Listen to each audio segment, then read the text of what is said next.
So with the 2025 season raging on, there have been rumors of course about how every driver is apparently under threat. I mean, not literally, but you get the idea. At this point, it's becoming a weekly rumor that this driver at this team is under threat because they are underperforming or being outdone by some other driver or junior. And last week, it hit its climax with the rumors that George Russell may not be as safe as he and we once thought. He seemingly confirmed that Toto's having wet dreams about Max and wants to finally put him in a Mercedes car after being outgroomed by Red Bull in 2014. And this obviously puts George Russell at risk of being outed from Mercedes, since what else are they going to do? Well, are they just going to kick the baby out of the team after just 1 year and decent performances?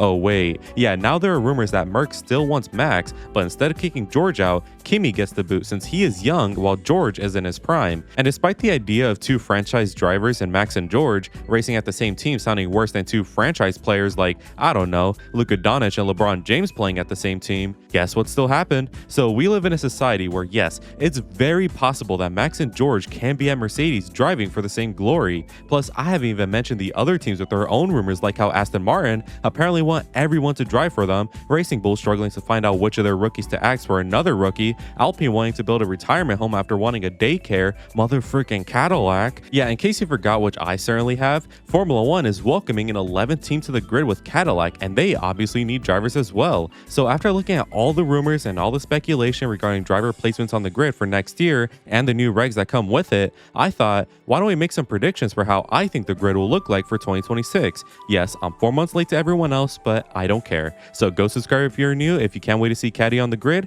and let's go make these predictions now. Now, I'm not going to dive straight into my predictions immediately since we must set the context. As fun as just throwing darts on the board and predicting shit like Lewis Hamilton racing an Alpine for 2026 sounds, I do want to take this semi-seriously since this will be a win-win situation for me. If I get the predictions wrong, oh well, it was just fun predictions, but if I get them right, then hell yeah, man, I'm a prophet of Formula 1 who's never wrong. So don't get on my ass if you don't like my predictions since I'm just having fun. Anyways, let us set the stage by finding out who is currently safe on the grid at their current team for 2026, who could leave teams in 2026 despite what their contract might imply, who can join in 2026 who's not currently in F1, and of course at the end, what my predictions are. So let us begin with who is safe, and quite obviously, I have the McLaren drivers here. I mean, the only way I could possibly see one of them in danger for 2026 is if they just get a straight up lobotomy and forget how to drive, which, despite how close Lando wants us to believe that, he still has that dog in him to perform, made evident by Austria, so I would say both drivers are safe for 2026 comfortably. A lineup that I will also say is safe for 2026 is Ferrari, but for completely different reasons.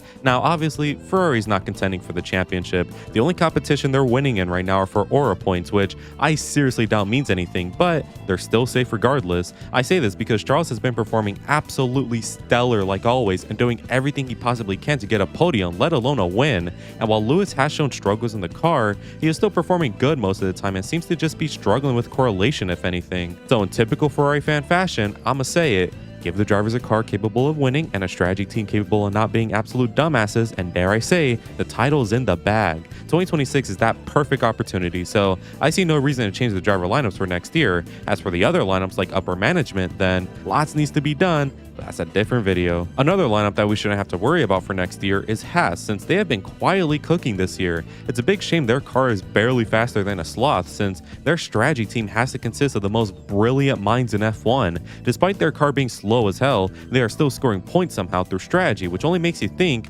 of what could be possible for them if they had a competitive car. Esteban and Ollie have been so stupidly, enormously underrated since when was the last time you saw them in a big crash or incident? They're just driving, keeping it on the road, and then boom, points. So I don't see a reason why any of them should leave since the workplace seems to be great and under Komatsu seems to be going up everywhere. However, a team that is more at risk but still nevertheless safe is Williams, who are our final team here. Both drivers have been doing their job of driving and scoring points and seem to be under a very decent and ambitious project. Despite their failures this year, especially with reliability, the team does have a goal and ambition to return to the top. Their project seems to be paying off too so far since this year, their car is fast and massively improved from prior prior years like 24 and 23. Alex has gotten top 5 finishes, and while Carlos has been on the back foot, the pace is there and he just needs comfort in the car in a way that does not compromise Alex. I also doubt Carlos would leave after 1 year, especially because of how different the cars will be for 2026. And Alex seems to be happy at Williams and trusting in their project, so again, I believe Williams are safe for 2026. But now we have those who aren't safe and or those who could leave their current team for 2026. So let us of course begin with Red Bull, who are in massive danger. Max Verstappen is obviously pretty unhappy with Red Bull right now. I mean, could you blame him? It's like the team and the luck gods of Formula 1 are just playing with him and his emotions. So this has obviously led to Max maybe exploring options for 2026. Now the guy with the biggest option here is Mercedes, since Toto dreams of Max in his sleep and desires him the most. But the real question is, does Max want it? Let's remember guys, Max is a father of 2 children now, has ambition for other racing series, and most of all, is not a glory hunter. He doesn't desire to be statistically the best, he just wants to win, and I think 4 world titles in a row and 65 race victories is enough winning for him, so why not turn over a new leaf at WEC or another series? He is the most interesting guy to look at for 2026, so you have to wait for my predictions to see where he ends up. And regarding Yuki, it's Red Bull, all second drivers are under threat. His story will play directly into what Max does, so again, stay tuned. Next up though is obviously Mercedes, which also plays into the Max story. So short portion here, since depending on what happens to Max will dictate how Mercedes will end up, so yet again, stay tuned. Now for a real portion here, and we have Racing Bulls. You might think that this is also tied with the Max story, which it very much is. However, that's not the only possibility. Arvin Lindblad is performing beautifully in F2 right now and showing extreme pace and racecraft most of the time. So like Kimi last year, Arvid can become a baby on the grid for 2026 should Red Bull actually decide to promote him, which means Liam or Isaac has to leave. Now while the choice may seem obvious, Liam is actually performing alright as of late and getting back up to his form, and with Isaac also performing, it makes the situation very tricky since all it takes is bad form to creep in again and then boom, you're out. Look at Colapinto last year. Before Brazil, Franco was going to get that say at RB, and then he crashed in Brazil, he crashed in Vegas, he crashed in Qatar, which killed all of his chances at RB. So Liam and Isaac need to be on their best performance now since they are not safe at all. And speaking of not safe, Alpine. Regarding Gasly, don't worry, he's 100% safe, but the other seat isn't. I mean, they already started this year since somehow in the first half of the season, they have had 3 full-time drivers. And to make it even funnier, Colapinto is now on a race-by-race contract, which means he can be fired whenever Alpine choose to and bring back Doohan. So naturally, that second Alpine seat is up for grabs, and the current driver Franco Colapinto is in danger along with Jack Doohan. Another strange case is Aston Martin, since despite what they want you to believe, neither driver is safe. I mean, Lance probably is, but let's just dream for a moment. Lance fucking hates his job. Every interview, this guy is so over and just wants to be left alone. So what if he does leave? What if the solution to Stroll leaving the sport wasn't his firing, but his resigning? If Lance leaves, then that opens up a ginormous spot at Aston that apparently any driver can get. George can get it, Yuki can get it, Max can get it, Charles can get it, if you know what I mean. That Aston seat can be very juicy, so let us see who can get it potentially. By the way, Alonso should be safe since Newey has always wanted to work with him, and I doubt Fernando retires this year, so yeah.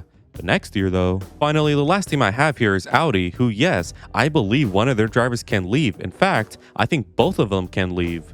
Why was Nico naked in that picture? It's no secret that Audi are not confident at all about their chances for next year. Like, I don't know if it's attention seeking or the truth, but these guys love telling us their engine will be bad for next year, and with this being an engine regulation incoming, yeah, I don't think that's a good thing. So what if Hulkenberg finally realizes that he's way too old to be at the back of the grid hoping for a podium? What if he formally retires? And that's not all. What if Gabby doesn't wish to drown in ass for his beginning years and wants more? He has now proven that he can get and hunt for points, so why would he want to suffer? Yeah, it could be good for his development similar to George at Williams, but George should have arguably been in a Mercedes full-time after 2020 and maybe even midway that year. So Gabby and Nico may do something very interesting for 2026. Do not count them out. Now, before I talk about my predictions for 2026, I do want to briefly talk about the other drivers who could be at play for a spot on the grid next year. We start with the obvious people like Arvin Lindblad, Valtteri Bottas, Sergio Perez, and Zhou Guanyu. All the drivers I just mentioned have the most PR for a spot, whether it's through their potential or their money or experience,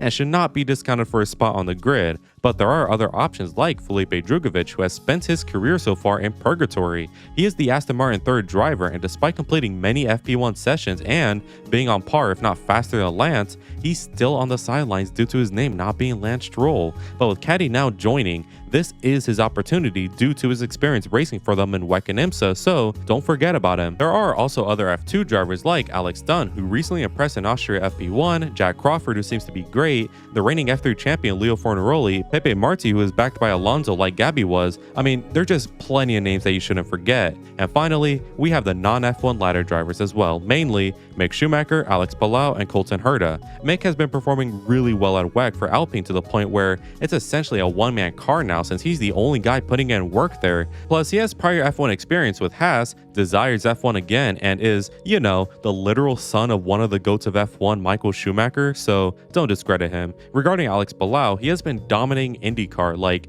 you know how cracked you and your team have to be this dominant in IndyCar? It's generational, man. Plus, he has experience with McLaren and did show good pace, so he's not a half-bad option. And Colton Herta has impressed wildly in IndyCar despite his crash-happy nature similar to an early Max. So there are plenty of names to go around. So with all of that now said and done, here are my 2026 driver lineup predictions. I'll start with a completely unchanged teams for 2026. Firstly, McLaren next year will retain both Oscar Piastri and Lando Norris. I don't believe this needs much explaining since both are winning races and making McLaren proud, so yeah, no change here to no one's surprise. Next is Ferrari, who I don't expect to change either due to how both drivers are great and really aren't the issue at the team currently. For 2026 and beyond, I expect major changes to their team lineup, but for just 2026, things should stay the same. Another team staying the same are Williams and Haas, since both are doing good and don't really need any driver changes at the moment. Finally, the last safe team for 2026 I think will be Audi, since despite me saying how both drivers could leave,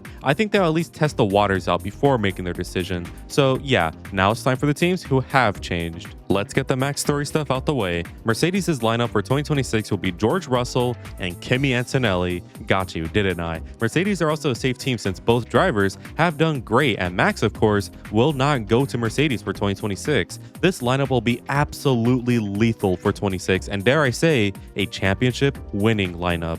Next up is Red Bull, whose lineup will be Yuki Tsunoda and Liam Lawson. But what about Max? My boy, Max is retiring. Max will leave the grid at the end of 2025 because of his many prior comments regarding his stance on the 26 regulations. He has made it clear he is not happy about them, and I believe this will lead him to look for opportunities elsewhere in other racing series, which will lead to Red Bull keeping Yuki and re-signing Liam. I think Liam gets signed over Hadjar because I don't think Horner is rushing to put another inexperienced driver in that seat, so after Liam gets his confidence back, he will go back to Red Bull along with Yuki and hopefully have a car where they could be comfortable in and not want to dig their eyes out after every race. Racing Bulls in 2026 will have Isaac Hadjar and Arvin Lindblad as their drivers. Isaac will stay because of development and experience, blah blah blah, I already said it, but Lindblad will get the call up after his fantastic F2 season comes to a close. Lindblad will likely be at the team for at least 2 years before he could go to Red Bull, so let us see how he develops. Meanwhile, Alpine's driver lineup for 2026 will be Pierre Gasly and Valtteri Bottas. Gasly is obvious to stay since he is very good for them. However, I say Valtteri joins Alpine and not Caddy due to one reason and one reason only: money. Valtteri is great and has lots of experience, but so does Checo Perez, who also has lots of money. So Valtteri will instead have to join Alpine if he wants to rejoin F1, and this signing will be done because Alpine, for the life of them, can never trust a rookie again. This might be the best midfield pairing for 2026, so keep your beautiful eyes on them. Now for Aston Martin, who I think will still have Fernando Alonso and Lance Stroll. Played you again. Yeah, they're going to be safe because let's be honest, people, Lance is never leaving. I originally had Drugovich joining them, but I decided not, since instead he'll be racing for the Cadillac F1 team alongside Checo Perez for 2026. Felipe Drugovich will be a caddy driver in F1 due to his prior experience with Cadillac and WEC and IMSA, along with his F1 development with Aston Martin. He will be a rookie, but an experienced rookie, if that makes sense, which will be the perfect mid to long-term option for Caddy. Alongside Felipe will be another fellow Latino in Checo Perez because he will bring the experience that Caddy wants for the team and for Felipe, along with his giant money bags. Checo being back in the sport Motorsport would do wonders for Cadillac's advertisement in the sport and for their sales, not to mention the entire sport's revenue as well. Plus, Checo has proven to be a midfield maestro in the past, and I have no doubt he will be that again despite the terrible Red Bull stint for the majority of 23 and 24. So to recap, McLaren in 2026 will still retain Lando Norris and Oscar Piastri, Ferrari in 2026 will also keep Lewis Hamilton and Charles Leclerc, Mercedes will also keep George Russell and Kimi Antonelli, Red Bull for 2026 will have Yuki Tsunoda and Liam Lawson as their drivers, Aston Martin will also retain Alonso and Stroll, Williams will also keep Sainz and Albon, Alpine will have Gasly and Bottas as their drivers for 2026, Haas will keep Ocon and Berman, Racing Bulls will have Hadjar and Lindblad for their drivers, Audi will retain Hülkenberg and Bortoleto, and finally, Cadillac for 2026 will have Felipe Drugovich and Sergio Perez as their drivers for 2026. So yeah, that was the video. I'm sure my predicted grid will resonate well with the people of the comments and will cause discussion since I am always right. Watch me go 22 for 22. Anyways, I want to give a quick shout out to all members of the flock for their continued support, and make sure to join if you want cool benefits as well as just helping me out. Anyways, if you enjoyed today's video, make sure to leave a like and subscribe since it really helps me out. Make sure to let me know in the comments what your predictions are. And as always, have an amazing day. Good weather for the duck.